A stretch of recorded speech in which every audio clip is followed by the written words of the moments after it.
Olá pessoal, tudo bem? Para quem não me conhece, eu sou o Lucas e aqui eu te ensino a investir para ter R$ 1.000 pingando na sua conta todos os meses, mesmo que você seja um pequeno investidor e esteja começando agora do absoluto zero. E hoje, na live de agora, a gente vai falar sobre um tema que pegou bastante, hein? A gente vai falar sobre o novo governo, sobre a economia e o que que isso impacta e o que fazer com os seus investimentos, visto esse novo momento que a gente está passando. Vamos lá? A gente sabe, né, finalmente, depois de um longo ano, de um longo período eleitoral, a gente finalmente teve as definições das eleições. Esse é um rito que acontece, pelo menos para presidente, a cada 4 anos. Se a gente considerar as eleições como toda a cada 2 anos, você aparece lá na zona eleitoral para poder fazer seu voto. Mas o presidente a gente escolhe a cada 4 anos. E esse ano especificamente foi bastante debatido e bastante intenso, né? Mas eu não quero falar sobre política, nosso tema não é esse, o nosso tema é investimentos e economia, e a gente vai falar um pouquinho de política para explicar o que que isso vai impactar. Antes da gente começar a falar sobre esse governo e as perspectivas, eu quero só falar um ponto que eu preciso compartilhar com você sobre esse tema. Eu quero começar te contando qual que foi o desempenho médio da Bolsa de Valores nos mandatos dos últimos presidentes que a gente teve aqui no Brasil. Essa é uma média por ano, tá? FHC, o Fernando Henrique Cardoso, no primeiro mandato, a Bolsa de Valores teve uma performance média de 1,7% ao ano. Não foi assim um ano tão bom, mesmo porque naquela época a gente estava ainda vivendo ali questão da hiperinflação, teve o começo do Plano Real, então foi uma época um tanto quanto turbulenta. Já no segundo mandato do FHC, a média do Ibovespa foi de 4,5% ao ano. Já foi bastante melhor, né? Bem mais interessante do que o primeiro mandato, mas também não foi lá essas coisas. Já no primeiro governo do Lula, ele surfou ali uma onda muito boa, economicamente, a economia, né, do Brasil como um todo, as finanças estavam em dia, estavam bem encaminhadas, as dívidas das famílias brasileiras era bem baixa, e ainda ele pegou um super ciclo das commodities. Quer dizer que o Brasil estava exportando muito, entrando muita grana. Isso fez com que a Bolsa de Valores, na média, se valorizasse 33% ao ano. Bastante coisa, né? Foi o melhor desempenho que a gente viu desde os anos da década de 90. Depois, no segundo mandato do Lula, a performance do Ibovespa foi na média de 6,4% ao ano, ainda uma boa performance, mas longe dos 33%. Aí começa as coisas de fato a ficarem um tanto quanto complicadas. A gente entrou no primeiro governo da Dilma, que foi muito ruim. A bolsa caiu em média 13% ao ano, 13,4% para ser mais exato. Então, a pior performance, né, o pior período que a gente teve na bolsa de valores, e a gente teve o governo Dilma, o segundo governo Dilma, que durou não muito tempo, mas enquanto ele durou, ele teve uma média aí de menos 0,5%. Então, a bolsa de valores com a Dilma definitivamente não deu certo. Não só a bolsa, né? A economia como um todo, o país teve sérios problemas no quesito econômico e político durante esse período. No curto mandato do Michel Temer, a gente viu a bolsa se recuperar, ela andou, né, 16,3% em média por ano, e no governo Bolsonaro, até o final do ano de 2021, que é o último ano que a gente tem completo e fechado, a bolsa de valores, né, se valorizou em média 8,2%, então também uma valorização. Por que eu estou te dando todo esse contexto? Para você entender que, cara, as coisas são tanto quanto voláteis, né? A gente pode ter anos muito bons na bolsa de valores e anos assim bastante ruins, como a gente viu, por exemplo, no governo da Dilma no primeiro mandato. E se você está começando a investir agora ou recentemente, eu imagino que sim, você provavelmente deve ter começado a investir ao redor de 2018. Essa pode ter sido a sua primeira ou a sua segunda eleição que você passou desde o seu início de investidor no mercado da renda variável, no mercado da bolsa de valores.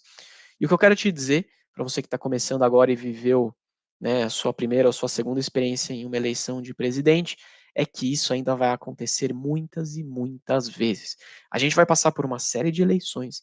Você vai ver diferentes governantes sentarem lá na cadeira de presidente no dia 1º de janeiro, e isso vai acontecer ao longo do tempo, é normal. Quando a gente pega mercados mais maduros, né, democracias mais maduras, a gente vê que isso acontece já há bastante tempo. Então, não fique assim surtando no ano de eleição, porque não precisa. Outro ponto que você precisa entender é o seguinte: as empresas não vão deixar de existir por causa das eleições, principalmente as boas empresas. Se a gente pegar as maiores empresas da bolsa de valores Petrobras, Vale, os bancos, né, Itaú, Bradesco, Banco do Brasil e uma série de outras empresas, a Vivo, cara, são empresas que têm décadas e mais décadas, algumas mais de 100 anos, e elas estão aí firmes e fortes. Imagina por quanto que essas empresas não passaram, por quantos presidentes, por quantas economias, por quantas crises e por quantos momentos de bonança essas empresas não passaram, e elas estão aqui firmes, fortes, sólidas. Então, não fique assim tão preocupado com a questão das eleições em si, no impacto das empresas. O que vai impactar diretamente o sucesso da empresa ao longo do tempo, basicamente, é a falta de lucro. Então, se a empresa parar de entregar resultado, começar a entregar prejuízo de forma recorrente, né? Ou seja, de forma muito seguida, isso é um péssimo sinal. Se a gestão da empresa for ruim, normalmente uma gestão ruim leva a empresa a ter prejuízo, né? As coisas estão totalmente relacionadas. Então, gestões mal feitas, decisões mal tomadas pela liderança da empresa. Se a empresa não inova, se a empresa está parada no tempo, se ela não se mexe, se ela não tenta encontrar novas soluções e novas saídas para continuar se desenvolvendo e dominando o mercado, e não definitivamente porque o presidente trocou, porque teve uma eleição. Isso não faz uma empresa quebrar. Agora, isso nos leva automaticamente a entender que sim, existe o impacto da eleição por si só ao longo do tempo, né? Ela não vai influenciar o investimento no longo prazo, mas as decisões que esses governantes que estão sentando naquela cadeira tomam ao longo do tempo, aí isso sim pode impactar as empresas. Não é no curto prazo, isso leva um tempo para acontecer, mas tem impacto. É aquela história, né? Um avião ele não cai por um problema apenas. Normalmente é uma série de problemas que vão se somando e aí que leva o avião a cair. A mesma coisa acontece com as empresas. Uma empresa não quebra da noite para o dia e ela não quebra por um único problema. É uma série de problemas que vão se acumulando e se somando.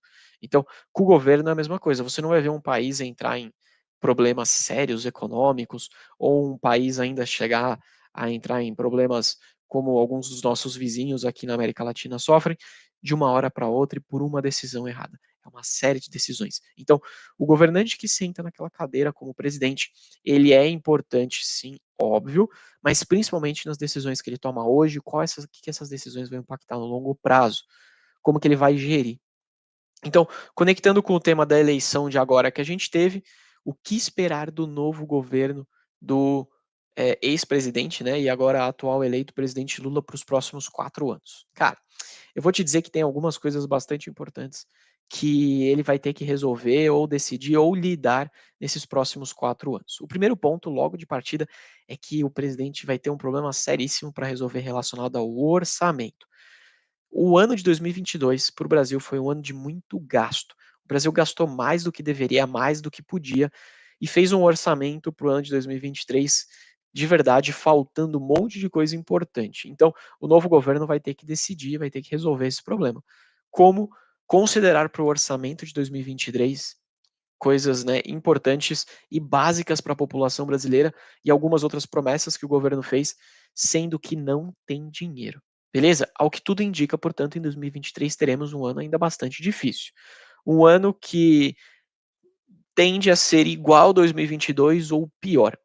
Isso porque, de verdade, a gente vai ter que resolver uma questão fiscal, a gente vai ter que aumentar a arrecadação. Aumentar a arrecadação normalmente leva a gente a ter que aumentar imposto, e aumentar imposto não parece ser um caminho muito fácil de andar.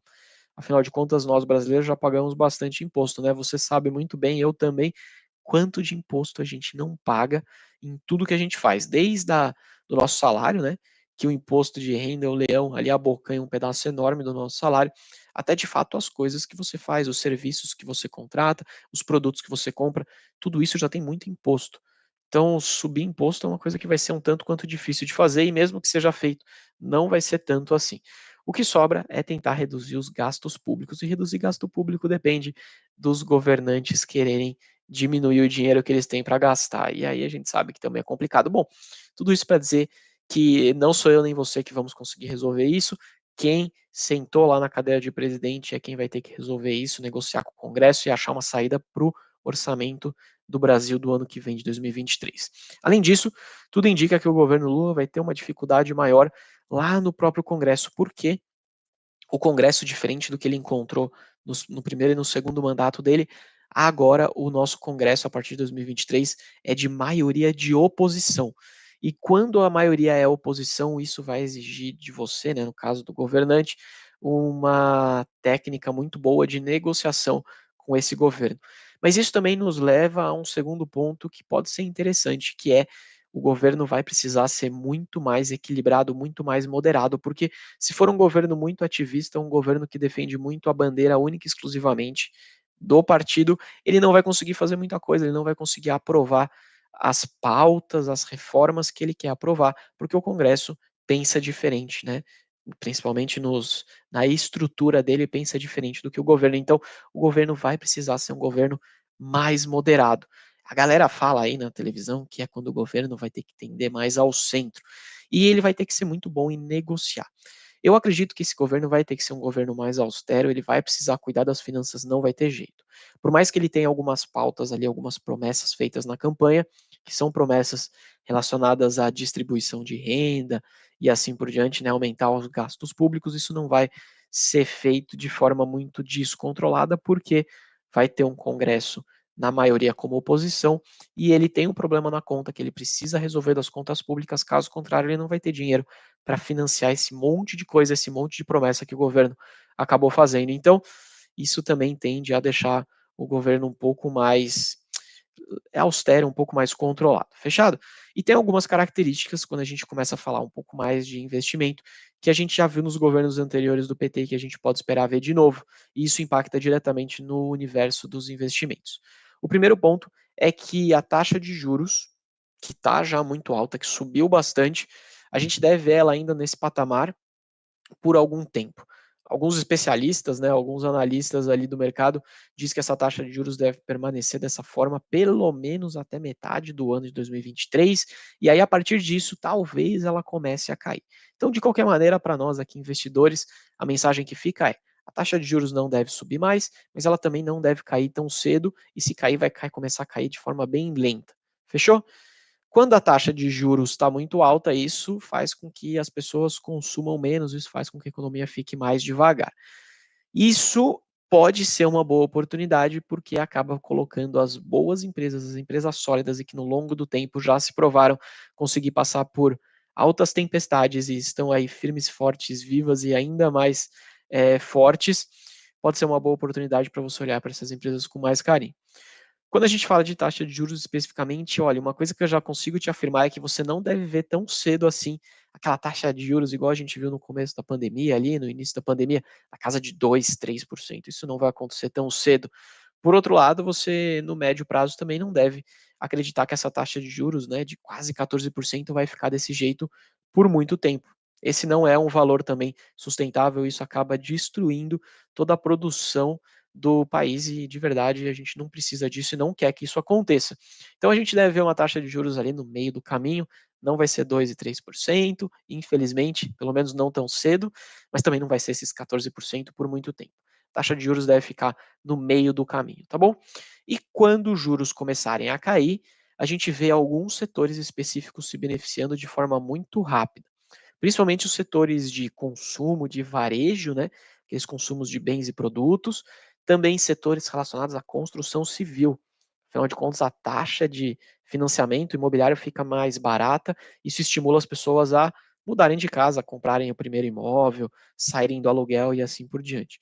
A gente pode ver as fintechs, né, os bancos menores se beneficiando também quando a taxa de juros começar a cair, além, claro, dos já conhecidos e falados bastante fundos imobiliários. Fechado? Enquanto isso não acontece, a gente imagina que isso possa começar a acontecer no segundo semestre do ano que vem, mas enquanto isso não acontece, existem dois setores que se beneficiam muito da taxa de juros mais alta, que basicamente são os caras que cuidam do dinheiro, né?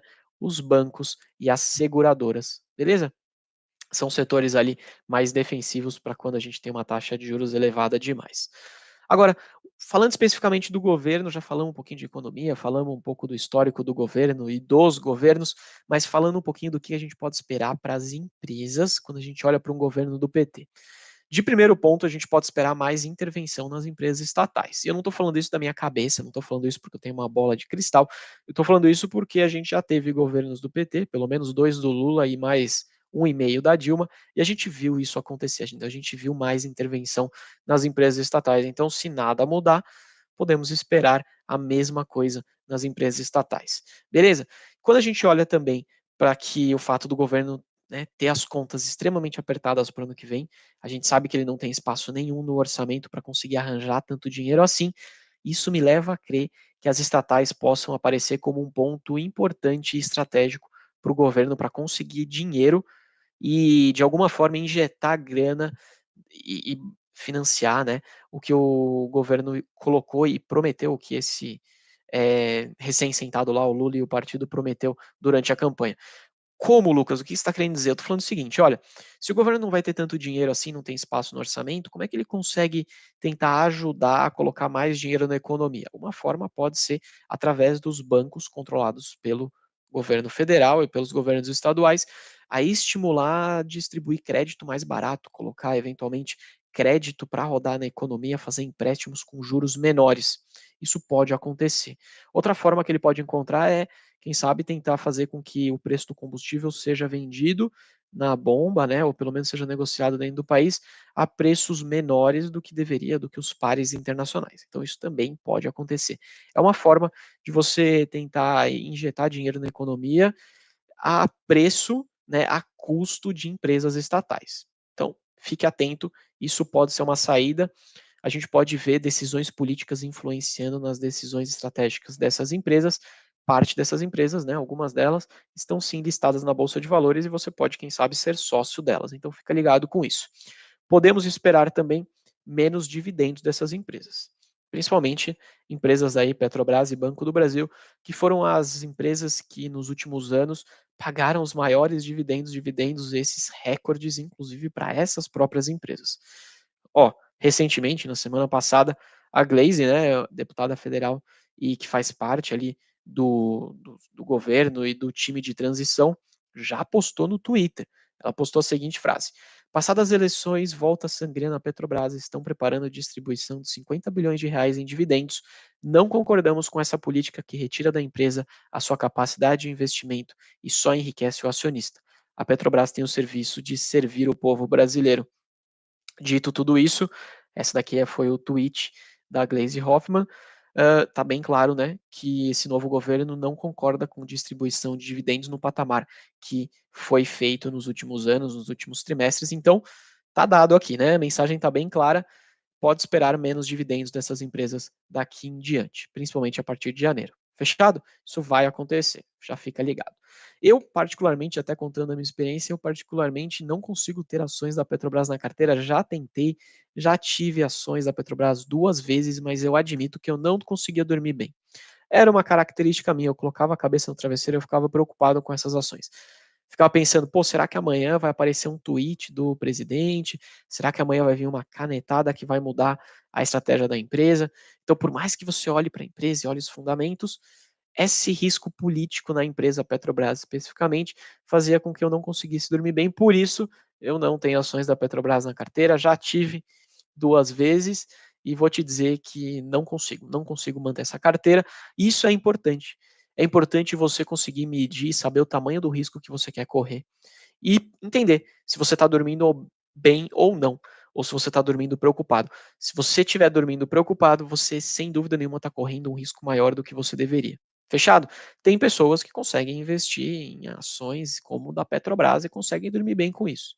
Beleza, essa pessoa talvez consiga lidar melhor e estar melhor, né, definida com esse risco na carteira de investimentos. Se você não é o seu caso, como não é meu caso, está tudo certo. Também existe uma série de outras empresas que oferecem boas oportunidades de investimento com um risco mais controlado que você consiga dormir melhor. Mas tem notícia boa na área também, porque mesmo com esse contexto todo, mesmo esse contexto de mudança de governo, né, algumas indefinições, dificuldade no orçamento do ano que vem, o governo não tem grana e vai precisar achar um jeito de conseguir achar essa grana.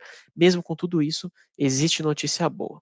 A primeira coisa que eu tenho que te dizer é, independente de qualquer coisa, continuam existindo empresas boas, empresas de destaque na bolsa de valores, e existem empresas dessa que estão sim sendo negociadas a preços muito baixos. Para você ter uma ideia, tá? Existe um indicador chamado preço-lucro. É um indicador que mede o preço de uma ação, né, ou de um agrupamento de ações, dividido pelo lucro que essa ação ou que esse agrupamento de ações tem entregue nos últimos 12 meses. Ele é um indicador ótimo que consegue colocar para a gente uma referência se está caro, se algo está caro ou se algo está barato, versus o lucro que aquele algo está entregando. Fechado?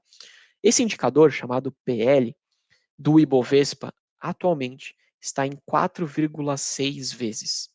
Quer dizer que, se a gente somar todo o lucro das empresas que estão no Ibovespa e dividir, né, o lucro que elas tiveram no último ano e pegar o preço dessas ações e dividir por esse lucro, a gente teria o nosso valor investido retornado para nós em forma de lucro investidor em 4,6 anos, em 4 anos e meio. É muito baixo. Pô, Lucas, o quão baixo é isso? Para você ter uma ideia, isso é o valor mais baixo dos últimos 20 anos. Nos últimos 20 anos, a gente passou por crise lá em 2001 das empresas digitais, crise em 2008 das empresas financeiras, passamos em crise política no impeachment da Dilma, passamos por greve dos caminhoneiros, né, já mais de uma, passamos por crise com Michel Temer, áudios divulgados na madrugada, cara, já passamos por um monte de coisa, né? E ainda assim, a Bolsa de Valores hoje está mais barata do que ela esteve em todos esses momentos de crise. Olha que loucura isso. Pô, Lucas, mas e quando eu falo de Ibovespa, eu sei que lá dentro tem Petrobras e Vale, eu sei que essas empresas têm um peso relevante, que elas lucraram muito. Não é justo essa comparação, porque essas empresas estão fazendo muito dinheiro. Beleza. Então, ainda assim, vou te dar um outro dado aqui. Vamos pegar o PL da Bolsa de Valores excluindo Petrobras e Vale do índice. Excluindo, finge que essas empresas não existem, não estão lá, tá bom? Porque essas empresas realmente elas lucram muito e elas têm um peso muito grande no resultado da Bolsa de Valores do Brasil como um todo. Se a gente excluir a Petrobras e a Vale, o índice preço-lucro, o índice PL, vai para 9,2 vezes. Caraca, Lucas, pô, ela subiu bastante, né? Foi de 4,6 para 9,2. Subiu de fato. Mas a média da Bolsa de Valores sem a Petrobras e a Vale é de 16 vezes, 16 vezes. Então, ainda assim, está muito abaixo da média. Para você ter uma ideia, a gente só viu a bolsa de valores, excluindo Petrobras e Vale, né, tão barata assim, no mesmo patamar lá em 2008, que foi a maior crise que a gente encontrou aqui no século 21 até esse momento. Fechado? Então, cara, sem dúvida, a bolsa de valores segue, está e segue muito barata, tá bom? As oportunidades sempre existem, ainda mais em momentos como esse. Você precisa conseguir identificar nesse momento de instabilidade, de crise, em que tudo parece que o mundo vai acabar, identificar quais são as boas empresas. E para isso, a minha dica de ouro aqui para você é faça o básico bem feito. E para você entender dessa história do básico bem feito, eu vou te contar aqui uma fábula, e aí você vai entender como o básico bem feito é poderoso, beleza? É uma fábula basicamente que fala sobre uma raposa, né, sobre o animal raposa e sobre o porco espinho. E essa fábula diz o seguinte: olha, a raposa é um animal muito bonito, de fato é um animal lindo, né? É um animal que é extremamente rápido, ela é ágil, ela é muito inteligente, ela é uma excelente caçadora. Se você encontrar uma raposa por aí, você vai identificar todas essas características nela, tá bom? Se você não encontrar uma raposa, depois você procura no Google, que você vai ver que essas características estão presentes na raposa.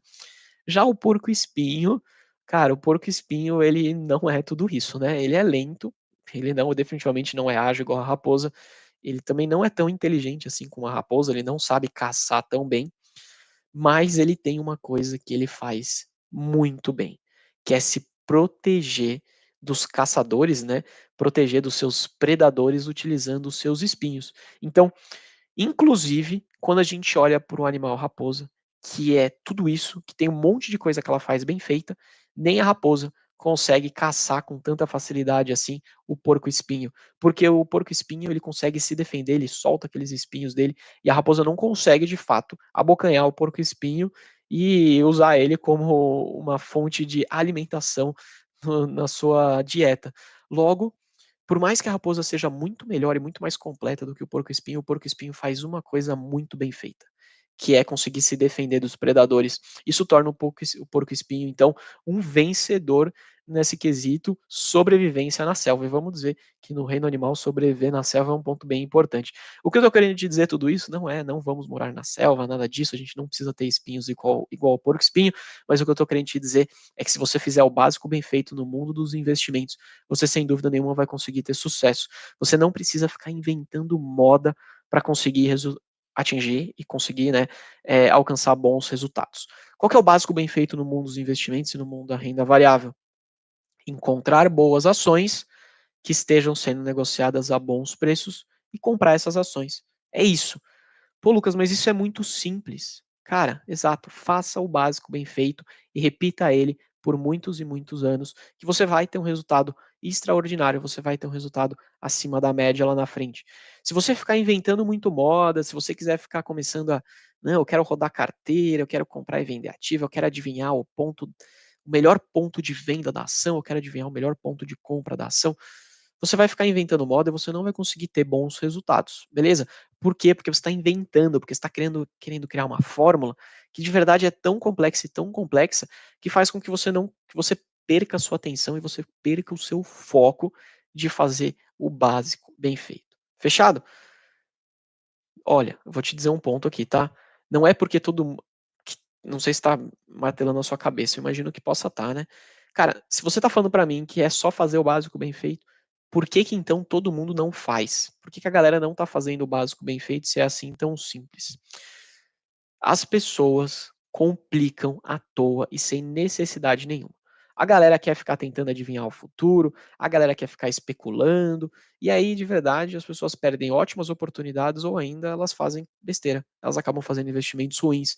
Então, não fique querendo comprar empresa ruim achando que ela vai se transformar no maior sucesso.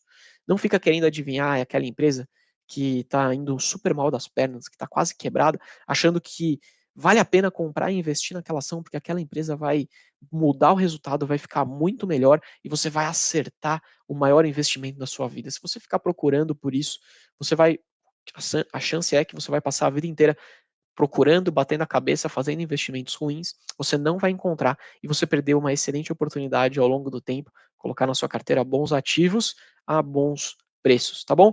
Não fica querendo fazer trade, não fica rodando carteira, isso tudo é complicado demais e não vai dar resultado.